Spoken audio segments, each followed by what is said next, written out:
Entonces, estamos ahora finalizando Hebreos capítulo 12.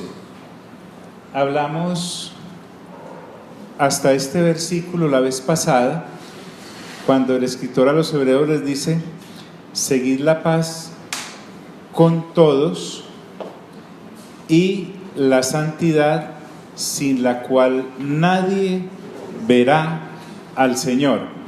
Este escritor es de absolutos. Observe que en el capítulo 11 nos dice que sin fe es que imposible agradar a Dios. Aquí en este capítulo 12 viene y nos habla de otro aspecto de nuestra vida guiados por el Espíritu Santo, y entonces dice que sin la santidad nadie verá al Señor. Antes de acometer nuestra clase de hoy, quería que miráramos lo siguiente con respecto a la santidad. En el antiguo pacto, ¿era posible ser santo? ¿Era posible? No. Por lo menos internamente uno quedaba con la culpa en la conciencia. En el nuevo pacto sí, por la naturaleza misma del sacrificio.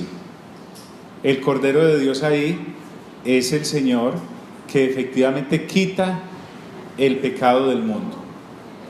Entonces, quería que miráramos y plantáramos este pensamiento en nuestras mentes. No es que estemos alcanzando la santidad y estemos haciendo cosas para lograrla, ya la tenemos. Ahora lo que vamos a aprender es a usarla, a administrarla, a vivirla, a desarrollarla. De manera que hay una santidad ipso facto cuando en Cristo Jesús aceptamos la reconciliación con el Padre, y hay una santidad progresiva que es la que va dándonos músculo en ese caminar de la santidad. Entonces es diferente estar pensando: tengo que dejar esto o hacer esto para llegar a ser santo, que implicaría un esfuerzo en el cual participaría yo sacando algo de mí para poder lograr la santidad y poder estar cara a cara con Dios, lo cual no nos da, no hay pie bíblico para eso. Entonces debemos partir de la base de que ya tenemos la santidad, y que desde esa santidad es que vamos a afrontar no solamente las situaciones temporales que nos asedian, como todo peso, como ya lo dijo en los primeros versículos del capítulo 12, o como el mismo pecado que nos asedia.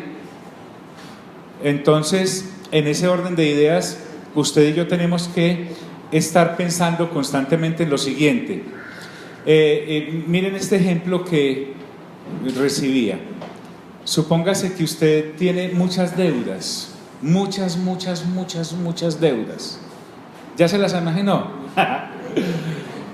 Pero no tiene con qué pagarlas. Usted mismo está supliendo, agarra de allí, toma de allí y va abonando, etcétera, etcétera, para algún día lograr su libertad financiera, digámoslo así.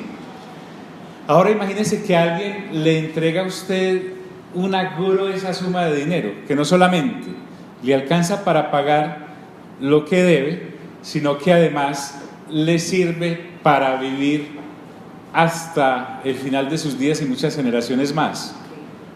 Entonces es diferente yo ya teniendo todo ese patrimonio, toda esa porción, a ir, sí, donde el hilo y decirle: ve, aquí están los 10 millones que te debía. O sea, vengo desde la posición en que ya tengo el dinero y estoy ¿qué?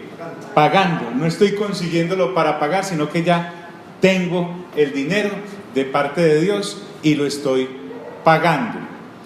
Entonces ahora sí me hice entender en ese ejemplo. No estoy luchando para conseguir un patrimonio y poder pagar las deudas. Ya lo tengo, y porque alguien me lo ha regalado, y ahora estoy pagando desde esa posición de tenerlo. No tengo que hacer ningún esfuerzo para lograr ese patrimonio, ya lo tengo. Entonces, otra cosa interesante acá, la santidad me capacita para no involucrarme en las obras de la carne, porque a la carne ya no le debo nada, y me capacita para tener una comunión con Dios, porque sin santidad nadie ¿qué? Verá al Señor, para tener una comunión conmigo mismo, porque ahora estoy con una conciencia limpia, conociendo lo que ha sido el sacrificio perfecto que el Señor Jesús realizó en la cruz y ha hecho la propiciación por mí. Entonces, en ese orden de ideas, usted y yo tenemos que empezar a pensar de que nosotros no estamos consiguiendo santidad, ya la tenemos, lo que estamos es desarrollándola. Y al desarrollarla, en ese orden de ideas, usted y yo tenemos una responsabilidad. Es como cuando recibimos el cuerpo que tenemos. Todos tenemos un cuerpo que Dios en su bondad nos ha dado, pero hay personas que lo desarrollan, hay otros que no lo desarrollan. Entonces, todos tenemos la santidad. Bien, y nuestra obligación es ir en pos del desarrollo de esa santidad. No la estamos consiguiendo, ya la tenemos. Y como ya la tenemos, desde esa posición es que vamos a vivir nuestra vida después de haber recibido al Señor Jesucristo como la reconciliación del Padre con la humanidad. ¿Me hice entender? Sí, me hice entender. Entonces, olvídese de ese esfuerzo. Ay, es que estoy aquí haciendo un esfuerzo. No. Estamos desarrollando con ese gran patrimonio de santidad que hemos recibido, cómo afrontar la vida frente a todo peso y al pecado que nos asedia, primeros versículos del capítulo 12, y poder estar cara a cara con Dios. Pero para eso, ahí sí necesito entender desde ese punto de vista que con ese conocimiento que ahora Dios nos ha permitido adquirir, no debemos tener pactos o licencias con el pecado. Eso lo vimos un poco la vez pasada. Entonces, nuestro premio es ahora poder tener comunión con Dios. Recuerden que ninguno de nosotros había tenido la experiencia de caminar con Dios. Estábamos por haber nacido bajo pecado, cometiendo pecados, teníamos toda la experiencia en vivir en las obras de la carne, desde que nos levantábamos hasta que nos acostábamos, todos los días de nuestra vida, cuando no era en una obra, era en la otra o en todas, como le puede ocurrir a algunas personas. Entonces, en ese asunto, nosotros tenemos que el galardón es poder ver al Señor. Y Él nos capacitó para verse cara a cara con nosotros por la santidad que en Cristo Jesús nos ha sido imputada. Por lo tanto, uno de los grandes obstáculos que tenemos es, miremos cualquier obra de la carne, como las que vimos en Gálatas capítulo 5, en estos viernes pasados, que venían desde idolatría y llegaban allá hasta orgías, pasando por odios, divisiones, mal carácter, todas esas cosas. Entonces, muchas veces nosotros colocamos los ojos en la obra de la carne, en la cual hemos estado acostumbrados a participar o en la cual hemos caído, y ese es un error. Ahí no deben estar nuestros ojos deben estar colocados en el galardón, que es tener la posibilidad de, por la santidad, estar cara a cara con Dios. Mire cómo cambia la situación. Entonces, cuando yo veo eso, cuando realmente soy un hijo o una hija de Dios, nacida de nuevo y con renovación de entendimiento, yo sé que esta conducta puede estar muy arraigada, o esta relación puede estar muy comprometida, o estos gustos pueden llevar mucho tiempo ahí, pero nosotros no debemos enfocarnos en lo que estamos renunciando, sino en el premio que estamos obteniendo, y ahí cambia completamente el panorama, que es poder tener esa comunión con Dios. En ese orden de ideas, el escritor a los Hebreos a continuación se va a deshacer en ejemplos, pero quiero hacer hincapié: esta santidad sin la cual nadie verá al Señor no es algo inalcanzable, ya estamos. El asunto es si la desperdiciamos o si la aprovechamos. Y dos, es algo automático por la obediencia, renunciando para alcanzar el premio de tener ese cara a cara con Dios. Cuando entendemos eso, nuestra comunión no va a estar en el tiempo alargada esperando a que nos consagremos, sino que, entre más tiempo nos demoremos en renunciar a esas conductas, entonces así será de prolongada la espera en la relación con nuestro Dios. Guillermo, denme un momentico.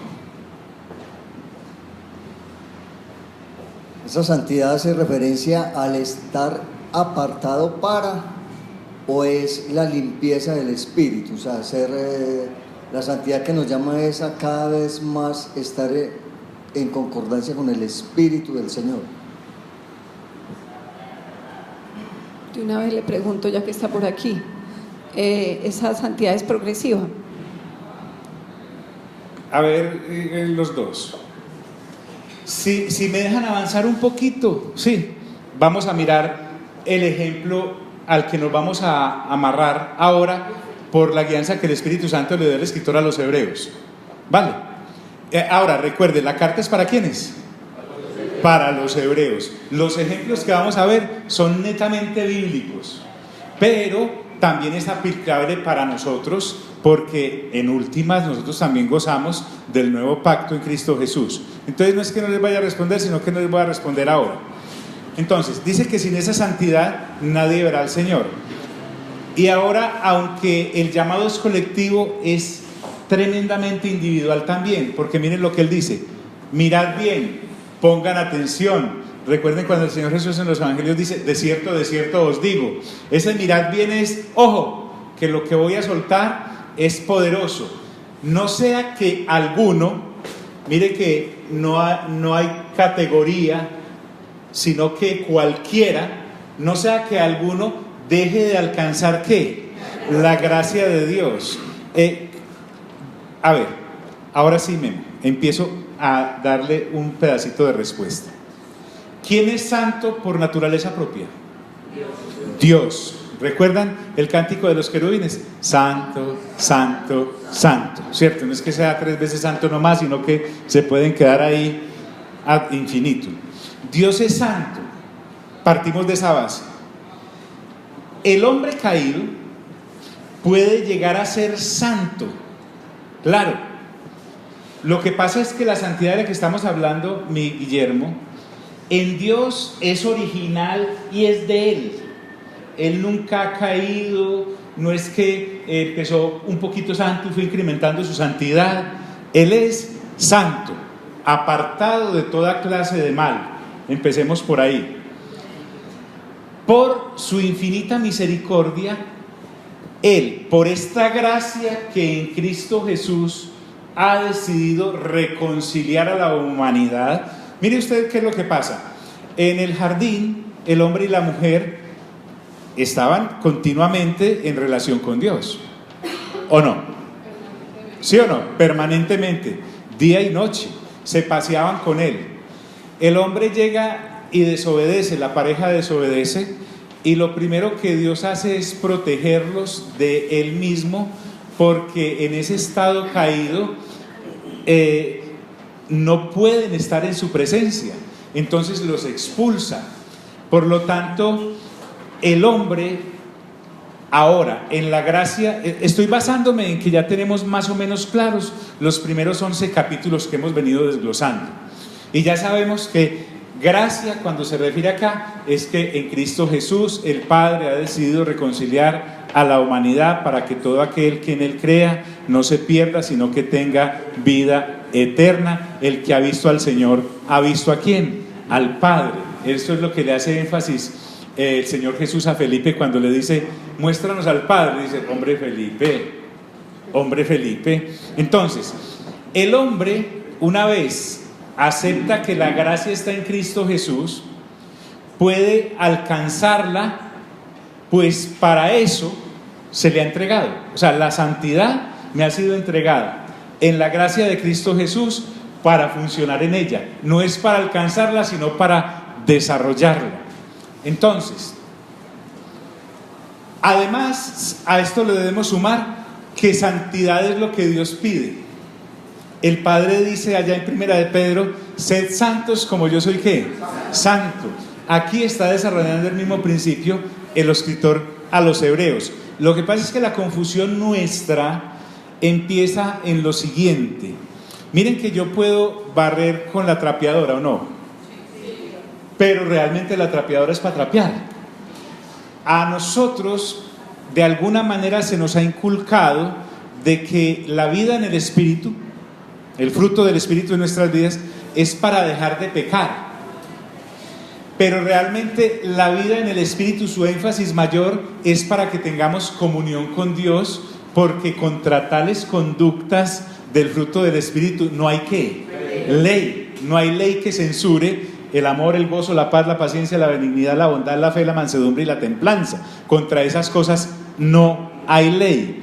Entonces, realmente nuestro énfasis en el nuevo pacto es desarrollar esa virtud de santidad que en Cristo Jesús a nosotros nos ha sido entregada. No estar con el retrovisor constantemente, ojo con la borrachera, ojo con el chisme, ojo con la idolatría, ojo con la fornicación, ojo, ojo. Sí, yo puedo barrer con la santidad, pero no es para eso.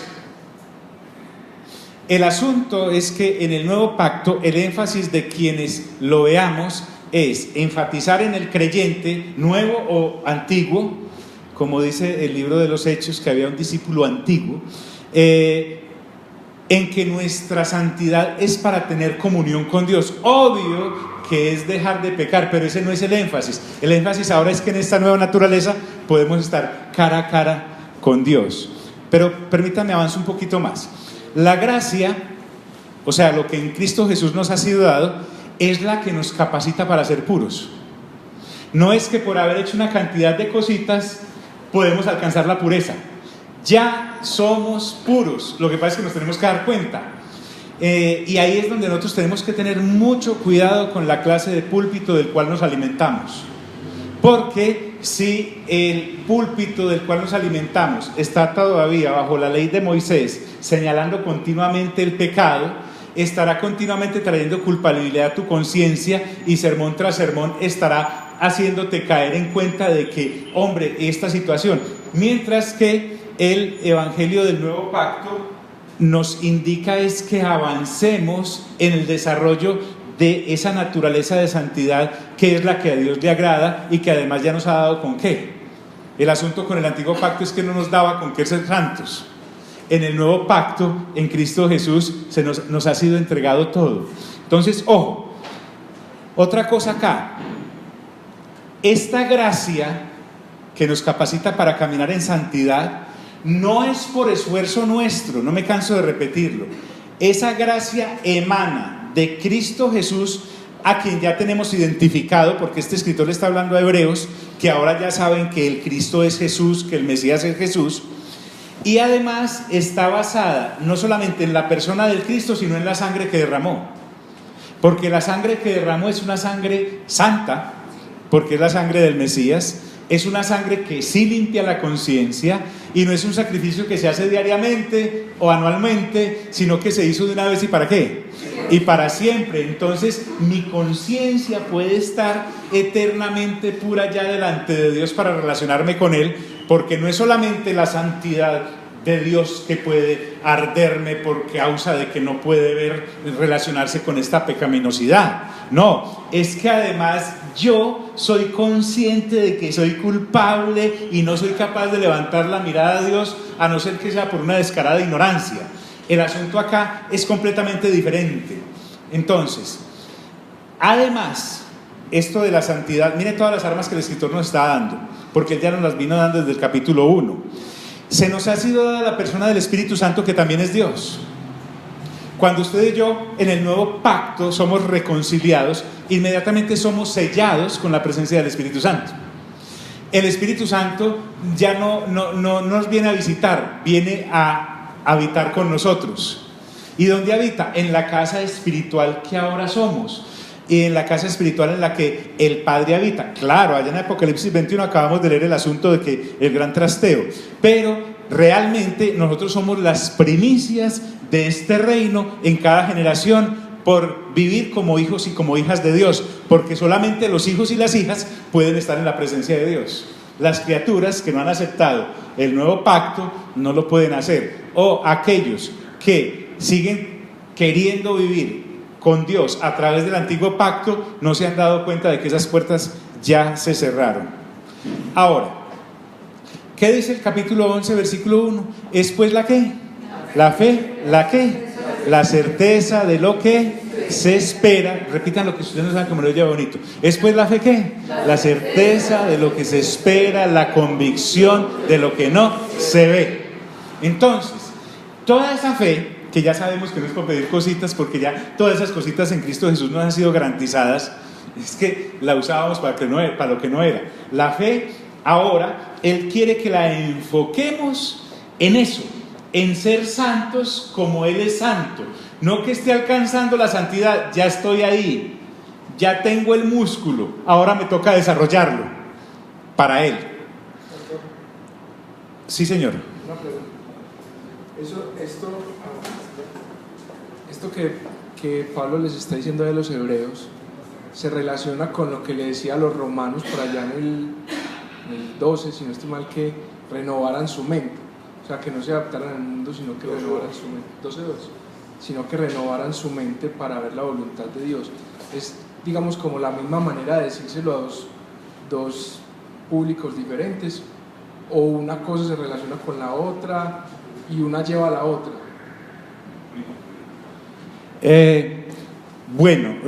Yo respeto la posición de que, según veo, parece para ti que Pablo fue el que escribió Hebreos. Yo prefiero decirle el escritor a los hebreos, pero para el ejemplo que estás trayendo sí es válido, porque Pablo, más bien que en el capítulo 12, donde dice renovados mediante la transformación de vuestro entendimiento, yo utilizaría el capítulo 6, más o menos el versículo 12, que dice que presentemos nuestros sacrificios vivos en sacrificio, vuestro cuerpo en sacrificio vivo y agradable a Dios. Hace días no puedo por adentro, pero más o menos dice lo mismo. Sí. Entonces, cuando él dice mirad bien no sea que alguno deje de alcanzar la gracia de Dios, entonces ya vimos esas cositas de las que nos ha estado equipando, pero también debemos recordar que nuestra obligación ahora es excluir todo lo que nos estorba. Y todo lo que nos estorba, él lo resumió en 2 palabras allá en los primeros versículos del capítulo 12. Dijo, despojaos de todo peso y ¿de qué? Y del pecado que os asedia. Entonces esa obligación ya es de parte nuestra. Dios me entrega la santidad. Ahora a mí me corresponde, con base en todo ese conocimiento que Él me ha entregado en Cristo Jesús, que no es de estudio, no es intelectual, sino de entendimiento, por la renovación del entendimiento ahora sí.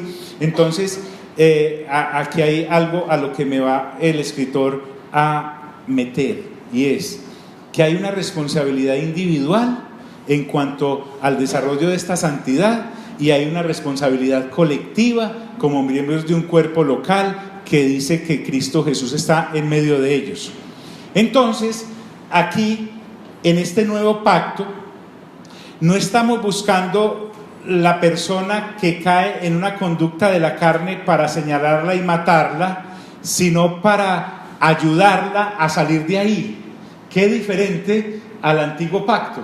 En el antiguo pacto, la persona sorprendida, pues la paga del pecado que era la muerte, mientras que en el nuevo pacto soy consciente ahora de mi responsabilidad como miembro del cuerpo de Cristo, como miembro, pero también soy responsable colectivamente del cuerpo. Tengo una responsabilidad de santidad individual y tengo una responsabilidad de santidad colectiva. Por eso él habla de esta palabra acá, brotar. Miren cómo es de tremendo esto de usar solo versículos para uno sacar de los pelos, aquellos que los tienen me entienden, cosas que yo quiero hacerle decir a la palabra porque me parecen muy bonitas. Entonces aquí decimos, una raíz de amargura. Ay, sí, lo que pasa es que yo cuando pequeño recuerdo esa tía o ese tío que me maltrataron tanto, ya tengo 60 años, yo todavía la veo y me sale por acá como esa amargura, esa hiel, y entonces uno dice, ay, es que le está brotando una raíz de ¿qué? de amargura. Acá ese sería el más mínimo de los ejemplos, si es que logramos como agarrarnos de ahí, pero el versículo no es para eso. El escritor está diciendo que no sea que brotando alguna raíz de amargura, y con raíz de amargura se está refiriendo es a la persona que daña la salud de la iglesia del Señor por estar alejándose de la santidad en vez de desarrollarla. Se refiere a raíz de amargura a la persona que insiste en vivir en las obras de la carne, alimentando la naturaleza carnal, que él puede hacerlo porque ya es libre de alimentar la carne o alimentar el espíritu, en vez de alejarse de ella cultivando el camino de la vida espiritual que se resume en Gálatas, en la vida del espíritu y en las obras de la carne. Entonces yo puedo convertirme en una raíz de amargura en lo personal si insisto en practicar las obras de la carne, teniendo el panorama espectacular de desarrollar mi vida espiritual, y no me doy cuenta de que soy una raíz de amargura que si brota va a estorbar al colectivo de la iglesia del Señor en la cual esté yo participando. Entonces la responsabilidad es muy grande. Es más que uno sentir como rabia por la tía que le hizo la vida imposible hace 800 años. Ahora estamos hablando desde que, como venimos desde el capítulo 1, y nos haría muy bien, yo lo estoy haciendo, yo sé que la gran mayoría lo están haciendo, de escuchar los audios desde el capítulo 1, porque ya estamos culminando esta carta, y entonces es muy bueno amarrar todo lo que ya sabemos, porque estos no son versículos que uno pueda estar sacando de su contexto a su amaño. Mire que ya nosotros o lo tenemos que pensar muy bien o cerrar mucho los ojos para todavía decir, es pues la fe, la certeza de lo que se espera, la convicción de lo que no se ve. Este año sí voy a cambiar de zapatos, me los voy a imaginar hasta que lleguen. Ya sabemos que la fe no es para eso, al menos el escritor de los Hebreos no está refiriendo como que la fe sea para eso. La fe es para esperar el retorno del Señor, y en este caso la fe es para desarrollar la santidad, porque sin fe es imposible ¿qué? Agradar a Dios. Y aquí me está diciendo prácticamente lo mismo, pero con santidad. Sin fe, sin santidad es imposible ver a Dios, porque acaba de decir, y la santidad sin la cual nadie verá al Señor. Entonces aquí tenemos que amarrarnos bien. Bueno, el asunto es que el perseverar impersonal en la obra de la carne de suyo ya me está afectando a mí, pero el asunto es que por esa actividad mía individual de miembro muchos pueden ser ¿qué? Contaminados. O sea que el creyente que insiste en vivir en la vida carnal se convertirá en una raíz de amargura que va a ir contaminando a todos los demás. Entonces es necesario correr hacia la santidad, no huir de la santidad. Recuerde que nosotros no somos autómatas. A nosotros se nos ha sido la potestad de ser llamados hijos e hijas de Dios. Y Dios no tiene autómatas, Dios tiene personas que han creído en el nuevo pacto, y basado en eso, de manera inteligente, Él entiende que ahora podemos corregir el rumbo y poder caminar hacia Él. Y para caminar hacia Él, lo primero que debemos hacer es alejarnos de la naturaleza pecaminosa, a la cual le podríamos dar gusto si queremos. Pero Gálatas en el capítulo 6 ya nos dijo que a los que lo que uno siembra, ¿eso qué? Eso cosecha, y está en el contexto de la vida del espíritu y la vida de la carne. Si siembro para la carne, cosecharé muerte, pero si siembro para el espíritu, cosecharé vida eterna. A eso se refiere cuando dice, lo que uno siembre, eso recoja. Entonces, corramos hacia la santidad, es lo que el escritor a los Hebreos nos está diciendo, y les está diciendo a los de hace 2000 años, para que no seamos hallados contaminando a otros. Es como cuando yo tengo un catarro y no me lo cuido, de eso se me va volviendo una cosa, y entonces ya no solamente estoy mal yo por no cuidarme, porque pude haber ido al médico, pude haber llamado a alguno de los creyentes, ven, mira, ¿qué me tomo? Entonces, etcétera, etcétera, y soy diligente en eso, estoy buscando no solamente salir de ahí, sino que estoy buscando ayuda. Pero si no me cuido y vengo o voy a una reunión donde hay muchas personas, las otras personas también empiezan ¿por qué? Porque este o esta no se han cuidado o no han sido diligentes, por lo menos con un tapaboquitas. Entonces, para que por ella muchos sean contaminados. La raíz de amargura es la actividad consciente en las obras de la carne, a pesar de saber que ahora he nacido de nuevo y tengo una nueva naturaleza que me impulsa hacia la santidad. Quiero saber si me he hecho entender hasta ahí. Memo, vamos bien, ¿cierto? Sigo respondiendo. Él trae algunos ejemplos. Pensemos en la palabra fornicario.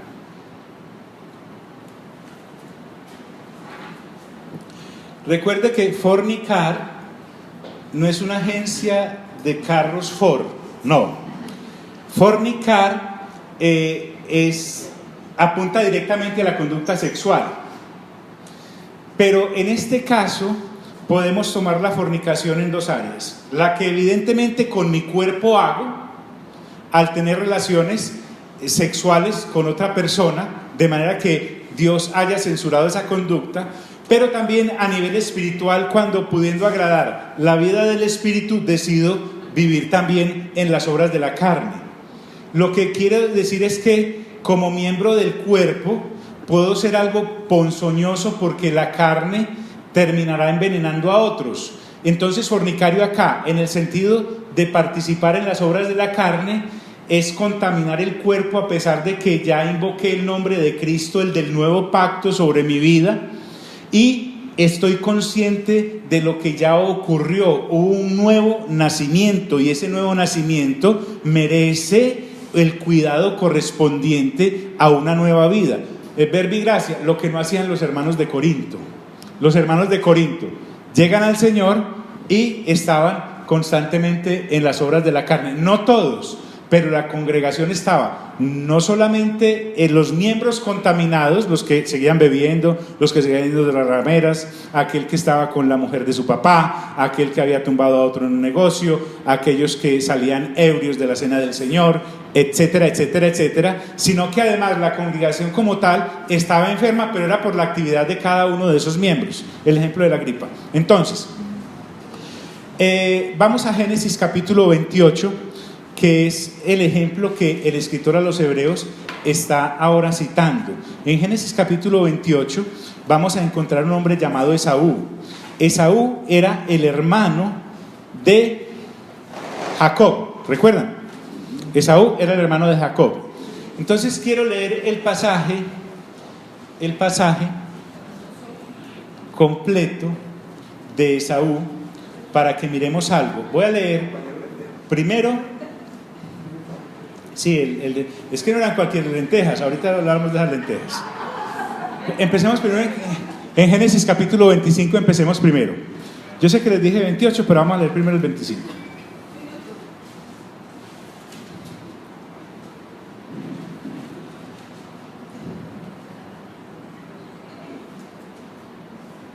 Cuando me autoricen.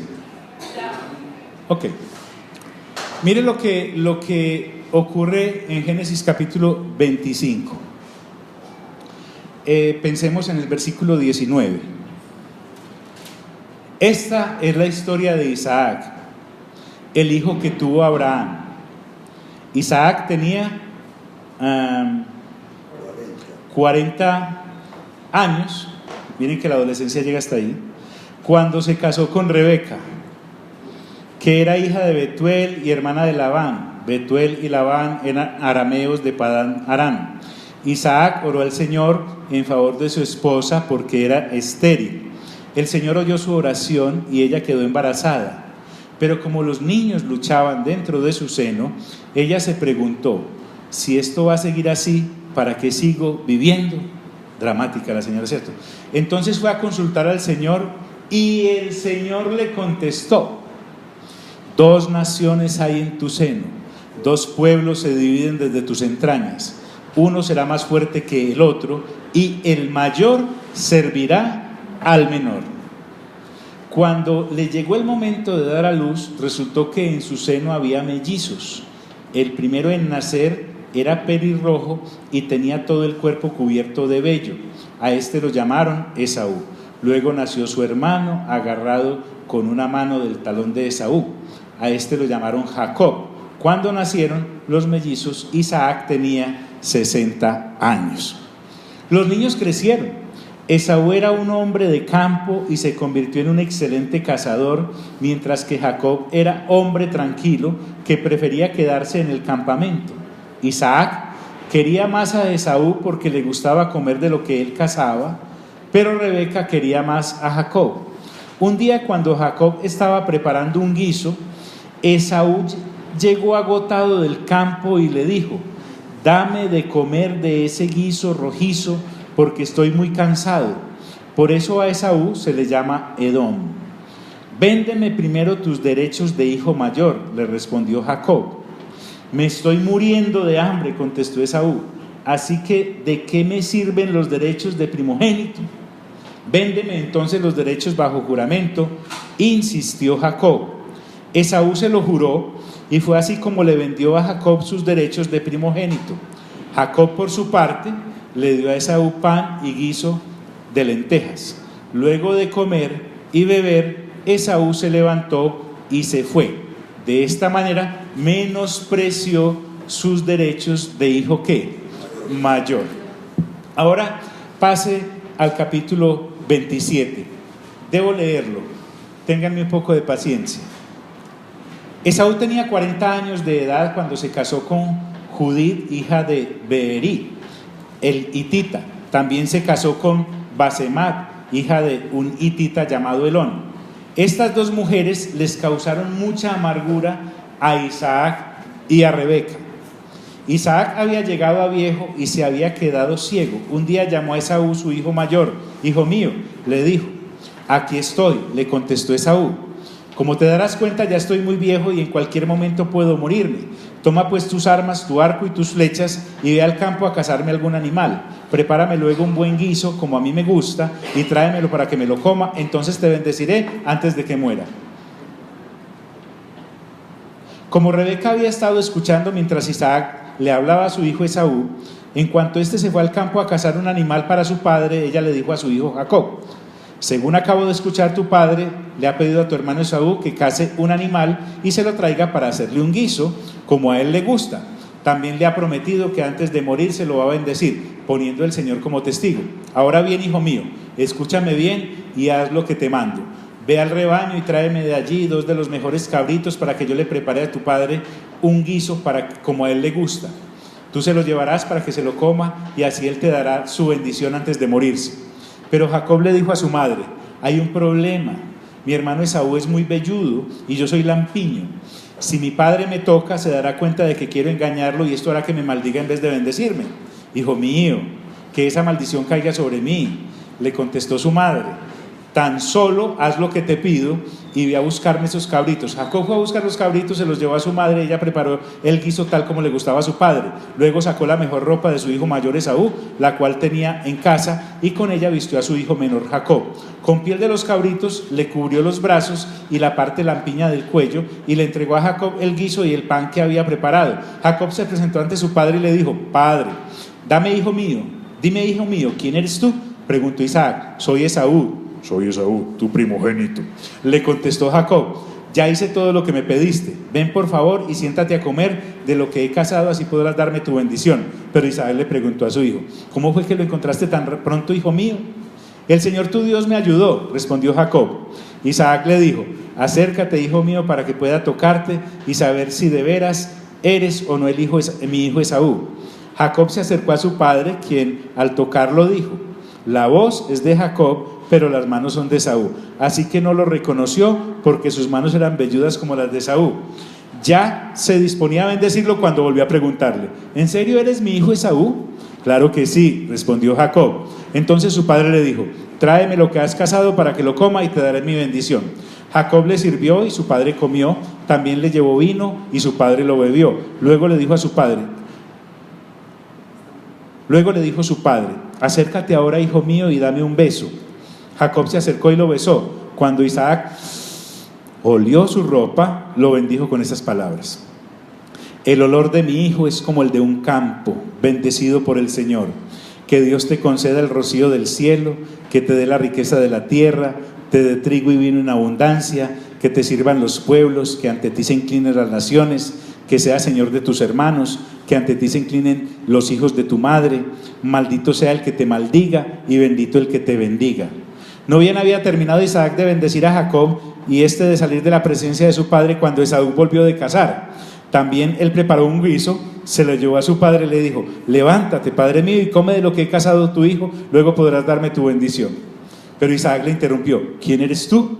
Soy Esaú, tu hijo primogénito, respondió. Isaac comenzó a temblar y muy sobresaltado dijo: ¿quién fue el que me trajo lo que había cazado?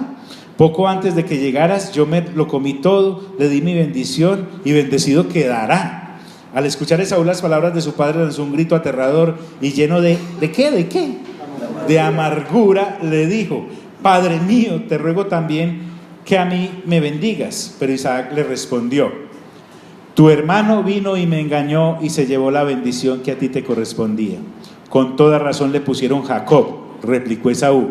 Ya van 2 veces que me engaña. Primero me quita mis derechos de primogénito y ahora se lleva mi bendición. ¿No te queda ninguna bendición para mí? Isaac le respondió: ya lo he puesto por señor tuyo. Todos tus hermanos serán siervos suyos. Lo he sustentado con trigo y con vino. ¿Qué puedo hacer ahora por ti, hijo mío? Pero Esaú insistió: ¿acaso tienes una sola bendición, padre mío? Bendíceme también a mí. Y se echó a llorar. Entonces su padre le dijo: vivirás lejos de las riquezas de la tierra, lejos del rocío que cae del cielo. Gracias a tu espada vivirás y servirás a tu hermano, pero cuando te impacientes te librarás de su opresión. Y ahí arranca una cosa tenaz. Y les voy a pedir que leamos el capítulo 28, versículo 6. Esaú supo que Isaac había bendecido a Jacob y que lo había enviado a Padán Aram para casarse allá. También se enteró de que al bendecirlo le dio la orden de no casarse con ninguna cananea y de que Jacob había partido hacia Padán Aram en obediencia a su padre y a su madre. Entonces Esaú se dio cuenta de la antipatía de su padre por las cananeas. Por eso, aunque ya tenía otras esposas cananeas, Esaú fue hasta donde vivía Ismael, hijo de Abraham, y se casó con su hija Mahalat, que era hermana de Nebayot. Bien, ¿me quiere recordar a qué es que venimos? A renovar nuestra mente. Entonces observe, el escritor a los hebreos no se sale de la escritura. Él ahora, para exhortar y animar a los hermanos cristianos judíos de hace 2000 años, exhortarlos y animarlos ¿a qué? 1, a que no fueran a dejar de perseverar en la santidad, porque sin la santidad, sin santidad no podrían ver ¿a quién? A Dios. Entonces, piense que para ellos la santidad equivale a la primogenitura de Esaú. Y 2, los está animando a que no perseveren en las obras de la carne, que son las que los pueden alejar del camino de santidad, porque llegará un momento en que van a estar jugando tanto entre las obras de la carne y ser pueblo de Dios en Cristo Jesús, que habrá un momento en que ese resorte se revienta y van a perder, además, la delicia de permanecer en el nuevo pacto que ahora tienen en Cristo Jesús, y van a caer en el antiguo, no porque se vayan a ir, solamente decidan: hombre, me voy a ir a sacrificar allá en el antiguo pacto, porque a mí me parece como bonito eso está mal, porque dice que no caigamos de una salvación tan grande por ahí en el capítulo 2, pero también está advirtiéndoles de que si siguen perseverando en las obras de la carne, miren cómo es esto de serio. Dice Pablo en Gálatas capítulo 5 que los que practican las obras de la carne no podrán heredar ¿qué? El reino de los cielos, porque cuando insisto en practicar las obras de la carne, automáticamente caigo en el pacto de Moisés, porque el pacto de Moisés es para perseguir las obras de la carne y la muerte del que las comete. Entonces, el asunto acá es: no debo perder del horizonte la santidad a la que he sido llamado, porque eso equivaldría a la primogenitura que aquel vendió por andar condicionado por su situación de hambre. Porque, amigos, resulta que yo llego con hambre a la casa, le puede pasar a aquellos que saben lo que es tener hambre y uno llegar y que se come hasta los forros de las sillas. Y aquel está haciendo un guiso de lentejas bien tremendo, y no unas lentejas paparotudas que por ahí se hace uno de vez en cuando, no, eran con todas las de la ley, eran con cordero, eran con toda esta cosa, eso olía a kilómetros. Entonces cuando él llega y huele eso, su necesidad temporal estaba tan arraigada en él, era tan primario, que él no pensó que él no se iba a morir de hambre. Solo tenía hambre, pero de hambre no se iba a morir. De hecho venía del campo de cazar, traía comida, pero por darse ese gusto, él se comportó de manera profana. Profano es tratar lo santo con ligereza, y entonces dijo: pues si me voy a morir, tenga, le vendo los derechos y la primogenitura y deme a mí ese guiso. Entonces mira que con la insignificancia que comparó la gran bendición de ser el primogénito, y con la insignificancia que hizo en la cesión de los derechos de la bendición. Entonces, cuando el escritor dice no sea que haya algún fornicario, está refiriéndose también a las conductas sexuales de Esaú. Miren que Esaú venía cananeando desde hacía rato con las cananeas, correcto, y fuera de eso, cuando se da cuenta que a Isaac le estorbaba que sus hijos tuvieran relaciones con cananeas y no con gente del pueblo hebreo, entonces lo hizo de más aposta y se fue hasta las tribus de Ismael y les dijo: denme otra, y ya va como 5 o 6. Entonces, para Esaú llegar a vender la primogenitura, ¿están aquí mis amigos? Aló, él no vendió la primogenitura de la noche a la mañana. Él venía fornicando en las cosas del mundo y en las cosas, digámoslo así, santas, como la primogenitura misma, de manera que cuando vendió la primogenitura realmente fue la gota que rebosó el vaso. Él venía acumulando eso desde hacía mucho rato, señora. Espérate un segundito. Ya como Jacob, el comportamiento de él, o sea, desde el vientre se sabía que él iba a ser el primogénito, que él iba a ser bendecido, pero también la forma como él actuó. Mi pregunta es, ¿esa era la manera? Porque luego en el Nuevo Testamento se habla de que él hubiera podido obtener esa progenitura sin necesidad de haber hecho lo que él hizo. Entonces, ¿eso iba a pasar? Porque también la mamá Rebeca y él actuaron de mala, pues no actuaron bien. Bien, déjame continuar, ya enseguida miramos eso. El eje de este pasaje es la santidad, ¿cierto? Estamos viendo en Hebreos. El escritor a los Hebreos está tomando un ejemplo del Antiguo Testamento, y yo leí todo el pasaje del Antiguo Testamento para ilustrarnos, pero este señor está tomando con pinzas el ejemplo de Esaú. A Jacob deje que le siguieron 20 años para pulirle ese carácter de tramposo que tenía, correcto, fueron 20 años en manos de Labán, que era el tío de él y era más tramposo que él. Mejor dicho, un clavo saca otro clavo. A Jacob le fue como a los perros en un culto cristiano. Y después Rebeca tenía unos serios problemas de comunicación como madre con Jacob, porque mientras Isaac quería a Esaú, ella tenía como niño preferido él tenía como hijo preferido a Jacob. Tranquila, Dios también trató con Rebeca, pero ojo con esto.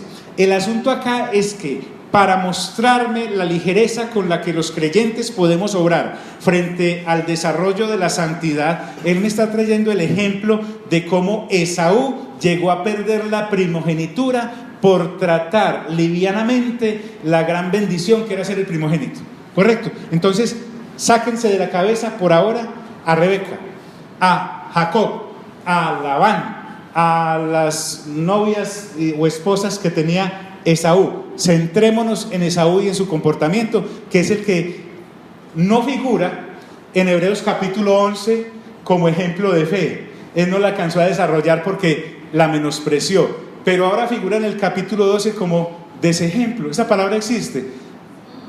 Desejemplo, inejemplo. Doctor Auxilio. Él no es ejemplo. El capítulo 12 es de los no son ejemplo. Ojo, volvamos al punto. Esto es muy importante. Quiero empezar desde acá. ¿Están conmigo? ¿Están conmigo? Necesito que vayan conmigo. Mirad bien, no sea que alguno deje alcanzar la gracia de Dios, que brotando alguna raíz de amargura os estorbe y por ella muchos sean contaminados, no sea que haya algún fornicario.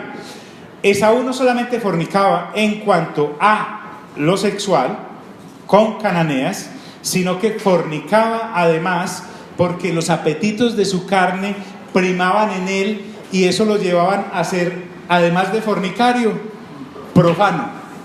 ¿Profano en qué sentido? Profano es que pisoteo lo santo. Si nosotros venimos a lo que estamos hablando del nuevo pacto, el nuevo pacto me lleva a una vida de santidad por la presencia del Espíritu Santo en mi vida como creyente. Y el Espíritu Santo, pues se llama santo. Por lo tanto, Él va a procurar que la vida que yo lleve sea una vida ¿qué?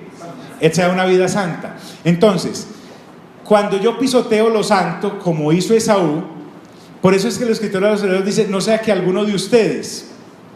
En este caso, a nosotros nos corresponde cultivar la vida del Espíritu y no tratarla como algo común. Es decir, nosotros no debemos usar nuestra vida de iglesia. Recuerde que es que iglesia no son muros. De hecho, iglesia quiere decir los que salieron de, los apartados, los santos, los que fueron apartados para Dios. Para ya no ser como las otras naciones ni como los otros seres humanos que no conocen de Dios, no importa cuál sea su nación, sino que ahora nosotros, por estar cara a cara en el nuevo pacto con Dios, podemos no solamente gozar de todas las bendiciones de ser hijos e hijas de Dios, sino que tenemos la responsabilidad de comportarnos como tales, ya no como antes lo hacíamos. Entonces, el uso de la iglesia como trampolín para mis logros personales, para lograr cosas temporales, menospreciando lo eterno, va a llegar a un momento en que, como Esaú, que lo acabamos de leer, por una sola comida vendió ¿qué? Su primogenitura. Porque, escuche bien, Esaú vendió la primogenitura porque el hambre lo agobiaba y él podía saciarse con aquel plato de lentejas, claro, pero también podía haber esperado. Si él hubiera valorado la primogenitura como nosotros debemos valorar la santidad, nosotros no nos vamos a ir a las obras de la carne porque sabemos lo que estamos perdiendo. Él perdió la visión, perdónenme la expresión, de lo que estaba perdiendo porque lo menospreció tantas veces que venderla fue el moño. Ya el paquete era lleno de cuánta vida carnal había llevado. ¿Sí me hago entender? Entonces hay un momento en el que la persona que se acostumbra a vivir fornicando entre la carne y el espíritu, hay un momento en que resulta vendiendo la santidad por darse gusto en cosas carnales temporales que nada llevan a ningún lado y quitan mucho. Me explico. Si usted y yo miramos las obras de la carne, todas ofrecen deleites temporales, así sean espectaculares, pero nos hacen perder la vista de lo eterno, que es donde vamos a pasar el mayor tiempo y espacio el resto de nuestra existencia. Entonces, vuelvo al punto, disculpe que me emocioné. Esaú no tuvo en alta estima la primogenitura.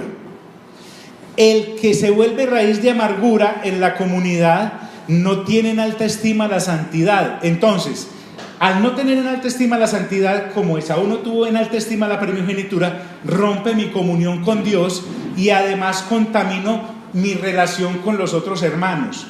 Lo que vamos a ver acá es algo maravilloso.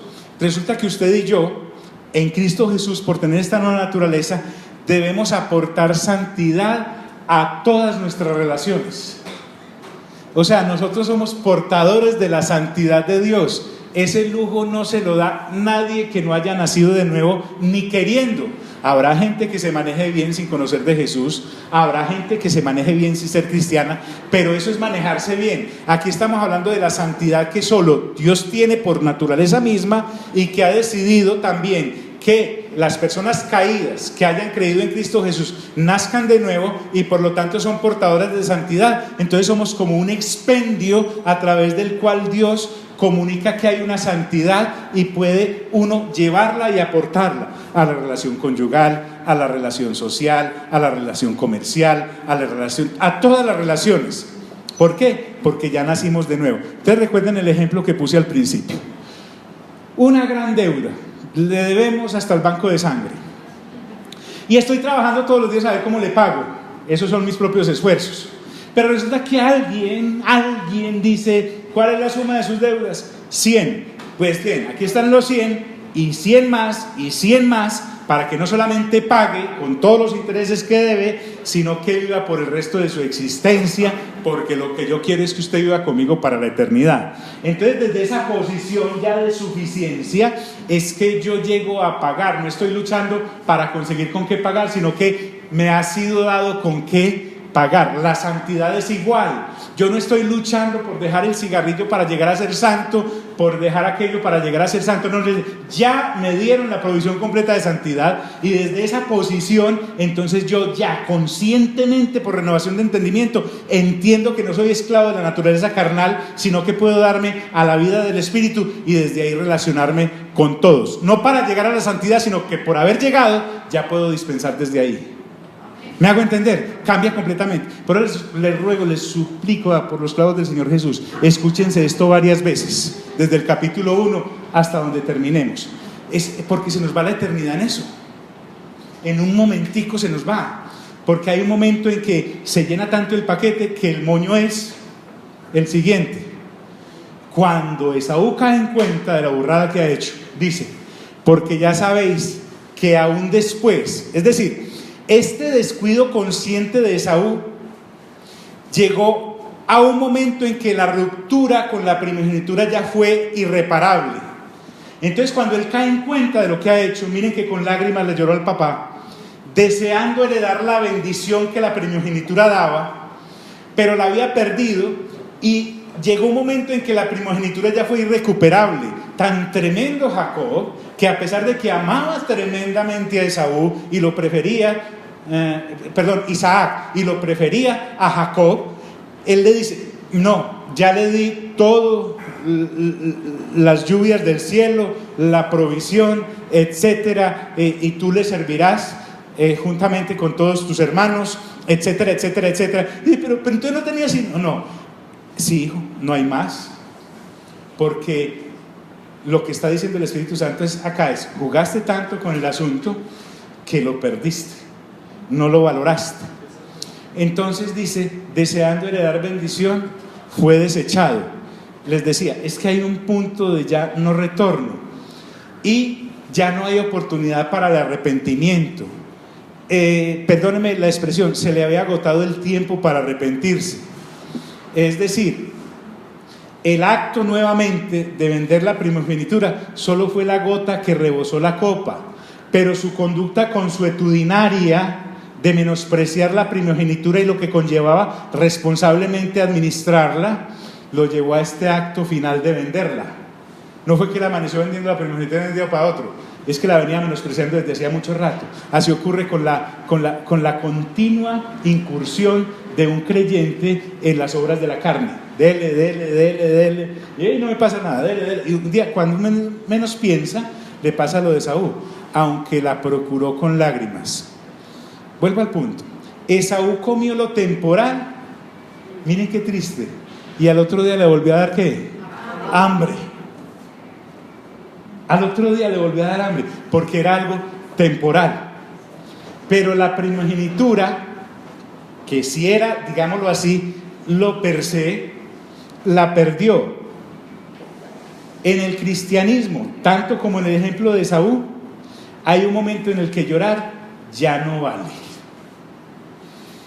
Ya no vale. Ojo acá, quiero aclarar algo. Aquí no estamos asegurando que Esaú perdió su salvación. Lo que sí estamos diciendo es que perdió su primogenitura. Si perdió la salvación, eso lo sabremos algún día, cuando lleguemos a la presencia de Dios y busquemos ahí, Esaú, ¿cierto? No lo sabemos. Pero la primogenitura sí se le fue. Entonces, recordemos, en el caso que el escritor a los Hebreos está citando, está comparando la santidad con la primogenitura. Nos está diciendo, cuídenla, perseveren en ella, búsquenla y no hagan como Esaú, que jugó con lo que era santo y lo trató como una cosa profana. Y las lentejas vendrían a ser las obras de la carne, el gusto temporal por el cual resultamos vendiendo lo que a vida eterna se nos está llamando y en Cristo Jesús nos ha sido entregado. Entonces, estas cosas son como, miren, yo sé que nosotros somos personas que planeamos muy bien para tomar decisiones. Valdría la pena dedicarle un tiempo a este escrito sagrado de Hebreos, sobre todo en esta parte que lo estamos mirando, y evaluar, porque es que hay un lentejerío impresionante. Las obras de la carne son multiformes. Sin embargo, vuelvo al punto, es que, hermano, usted no sabe lo que yo aprecio esa obra de la carne. Sí. Vuelvo y te digo, no pongas los ojos ahí, ese no es el norte. El norte está es en la santidad sin la cual nadie verá ¿qué? A Dios. Y resulta que ¿qué puede haber más precioso que ver a Dios? Yo sé que hay cosas muy tenaces, pero cuando miras, de suyo va soltando, porque en eso consiste. O sea, Dios acá no nos está arrinconando con un juguete, sino que nos está mostrando con hombre, escribir esto hace 2000 años, verificando lo de que cientos años antes pasó, para hablarnos a nosotros hoy 2000 años después y decir, dale, persevera. Entonces, en este orden de ideas, yo voy a parar ahí. ¿Por qué? Porque ahora, habiendo sido tan como con el bisturí, tan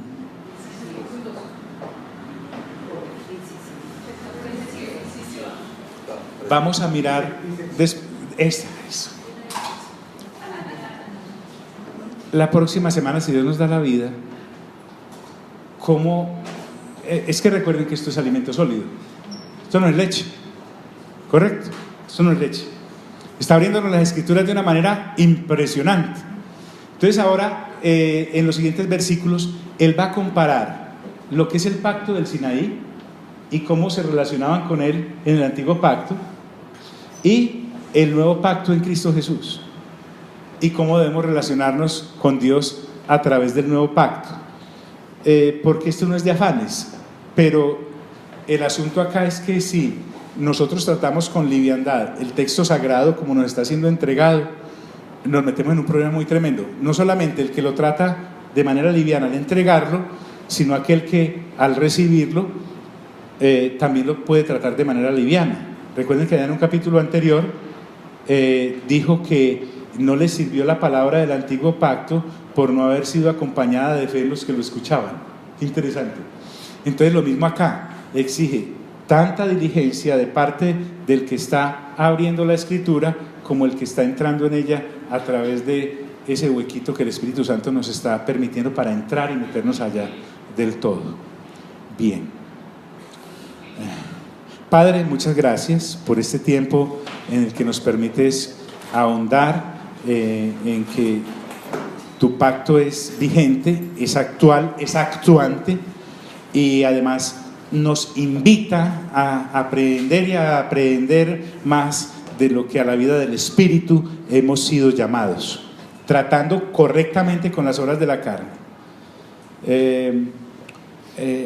Aunque sea en la oración, quiero que haga algo usted, mi amigo y mi amiga que está acá, y los que lleguen a escuchar esto. Mire, para uno saber bien esta situación, debe enumerar muy bien qué son las obras de la carne, y a esas obras de la carne técnicamente se les llama pecados.